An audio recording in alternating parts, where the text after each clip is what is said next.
to may gani kay nakasulod ko sa biology.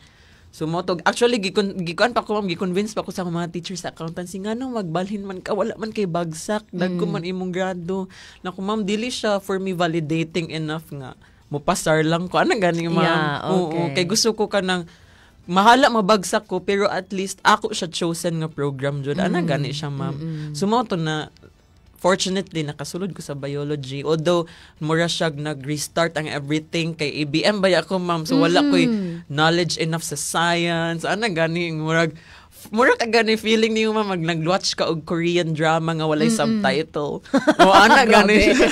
Kaya ano ko hala nag-yes na sila, yes ma'am, understood ma'am unya ako wala jud kinasabtan kay chemistry pa jud ta among first subject, so na ko hala tama ba niya akong decision na put nga nibalhin ko. So mo to na siya i-test jud niya ang imong determination ma'am or ang imong choice if para jud ba sa imuha ang imong choice. Di ba grabe ka ko kana pa lang story nimo, why did you choose CMU? Opo. Taas na kayo ang imong explanation pa kana bang taas kay nga journey ang imong agian kay from accountancy ni abot pagig nursing ni abot na ka og biology